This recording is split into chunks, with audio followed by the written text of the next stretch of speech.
काफी लोगों का कहीं ना कहीं यह सोच रहता है कि ग्राफ्टेड बैगन में जो है खाद ज्यादा लगता है। फल आने के बाद फिर हर हफ्ता में जी एक राउंड खाद डालना ही पड़ता है। फल तोड़ो फिर डालो खाद।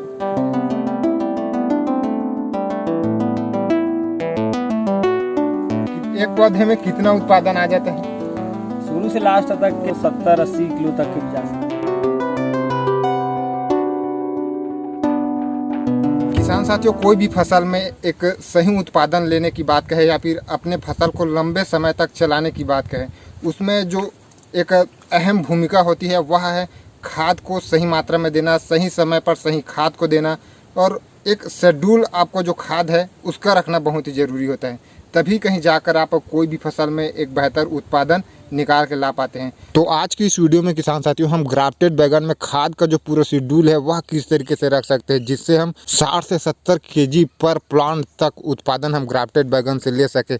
एनपीके जो घुलनशील खाद होता है उसका जो शेड्यूल है वह किस तरीके से रखना होता है, इन सभी चीज़ों के बारे में आज की इस वीडियो में पूरा A to Z डिटेल में जानकारी जानने वाले हैं। तो सभी जानकारी सही विधि से समझने के लिए वीडियो में अंत तक बने रहें। बहुत स्वागत है किसान भाई। जितने भी हमारे किसान साथी हैं उनको आप अपना एक छोटा सा परिचय दे दीजिए। नमस्कार किसान साथियों, मैं बोधन जंघेल ग्राम पेलीमेटा का हूँ जी मैं ग्राफ्टेड बैगन का खेती कर रहा हूँ जी। तो इसमें जो है सबसे पहले आपने जब भूमि की तैयारी की तो उस समय बेसल में आप क्या क्या चीज़ दिए हैं और कितने मात्रा में दिए प्रति एकड़? प्रति एकड़ बेसल खाद में 1 बोरी DAP जी 25 किलो यूरिया जी 25 किलो पोटास जी और न्यू लीफ खाद जो है जी, ये वाला आपने ऑर्गेनिक खाद ये जी मिला करके हम बेसल खाद डाले हैं। जी उसके बाद फिर मल्चिंग डाल के जी। फिर पौधा का रोपण किए हैं। उसके आप जो बेसल है वह कितने दिन पहले डाले हैं रोपाई से? रोपाई से अपन 4 दिन पहले डाले, फिर उसके बाद फिर ड्रिप चालू करके पानी दिए मादे में। जी जी उसके बाद फिर पौधा रोपण किए। जी। तो उसके बाद पौधा रोपण जब आपने कर लिया है उसके बाद आप कौन से खाद दिए हैं, कितने दिन बाद? उसके बाद 15 दिन बाद ड्रिप से खाद डाले हैं। जी, क्या क्या दिए जैसे हैं? 1261 है जी जी और अमोनियम सल्फेट है, मैग्नीशियम सल्फेट है जी जी और होमोक एसिड है। ये सब जी 15 दिन के बाद डालना चालू किए हैं ड्रिप से। जी। उसके बाद आप आगे जो है और कौन से खाद दिए हैं और कितने दिन बाद? उसके बाद जैसे 16-8-24 है, जी 12-8-32 है। ये सब और खाद आता है जो फल के साइज को बढ़ाता है, फूल में लाता है। जी। ये सब डाले हैं। तो आपने जो है रोपाई के बाद जब ड्रिप के माध्यम से दिए है उसके बाद सीधा फल आने के बाद दिए हैं खाद? फल आने के बाद फिर हर हफ्ता में जी एक राउंड खाद डालना ही पड़ता है। फल तोड़ो फिर डालो खाद, जी। तब फिर जाके आगे फल साइज बढ़ता है। तो उस समय क्या क्या देते हो आप साइज के लिए? वही एक कॉम्पो कंपनी का एक आता था, जी बैक्टो गैंग है जी और 16-8-24 है जी जी और साथ में DAP का घोल जी अपन हाथ से, ड्रिप से नहीं, हाथ से जी जी फिर डालते थे। दानेदार है। जी जी। तो अभी के टाइम में अगर देखा जाए तो आपका जो फसल है वह कितने दिन का हो चुका है? यही लगभग हो गया है 70-80 दिन के लगभग। 70-80 दिन का। हाँ। जी।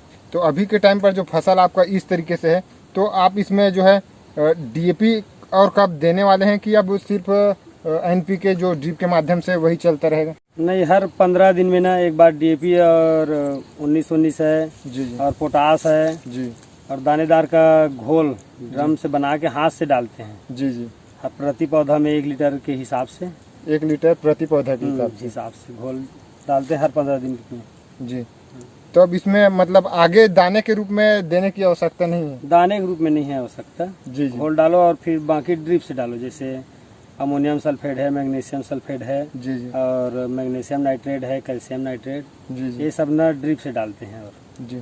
तो काफ़ी लोगों का कहीं ना कहीं यह सोच रहता है कि ग्राफ्टेड बैगन में जो है खाद ज़्यादा लगता है, तो वैसे में आप क्या कहना चाहेंगे इसके बारे में? खाद तो बहुत ज़्यादा ही लगता है ग्राफ्टेड बैगन में, अदर ऐसी नॉर्मल बैगन के हिसाब से जी जी खाद बहुत ज़्यादा लगता है। और खाद के हिसाब से इसमें फल भी ज़्यादा आता है। जी जी ये बात नहीं कि खाद ज़्यादा डाल रहे हैं फल कम आएगा, नहीं। जी।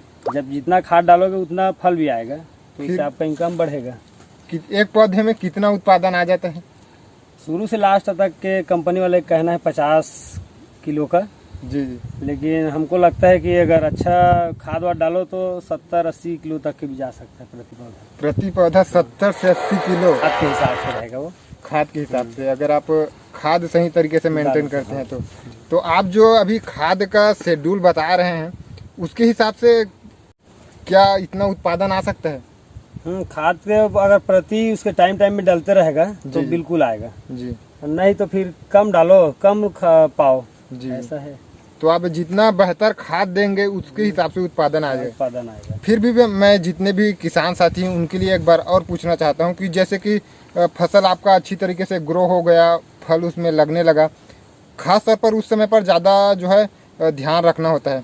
उसके बाद अपना एक जो है सभी किसानों का एक शेड्यूल रहता है कि इतने दिन में हम जो ये NPK है वह ड्रिप के माध्यम से चलाते रहते हैं। तो आप एक शेड्यूल बता दीजिए कि इतने दिन में ये खाद इतनी मात्रा में प्रति एकड़ में डालना होता है।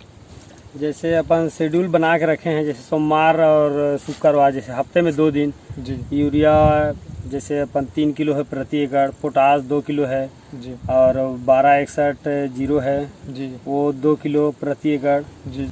इस टाइप के ना 2 दिन हफ्ते में उसको डालते हैं। वो घोल है? हाँ घोल ये से बना के मतलब जी। ड्रिप से।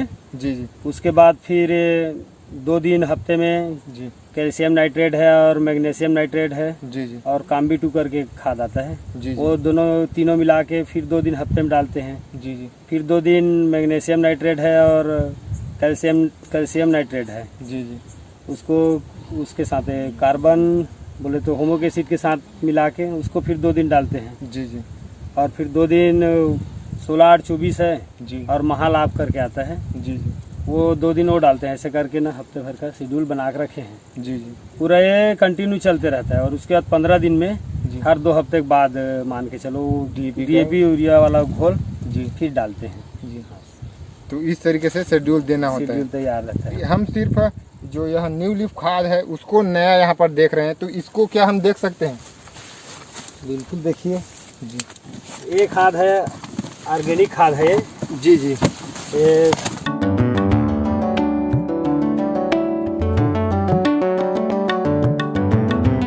एक ऑर्गेनिक खाद है जो ऑल इन वन है। इसमें DAP यूरिया पोटास हर चीज़ का मिश्रण है। जी जी। इसको कोई भी खाद में डाल के अच्छा से पैदावार हम ले सकते हैं, इसलिए हम इसको अपने बैगन में चला रहे हैं। जी। तो और कौन कौन सी फसल में आप इसको डाल सकते हैं? टमाटर है, बैगन है, मिर्च है, हर कोई सब्जी वर्गी फसल में डाल सकते हैं इसको। डाल सकते हैं। तो रिजल्ट काफ़ी बेहतरीन है। बेहतरीन रिजल्ट है इसका। तो जैसे कि आप देख पा रहे हैं कि इस तरीके से यह जो है ऑर्गेनिक मैनुअल है और काफ़ी बेहतरीन जो रिजल्ट है वह किसान साथी के बताने के मुताबिक न्यू लीफ करके इसका नाम आता है। जी जी न्यू लीफ है।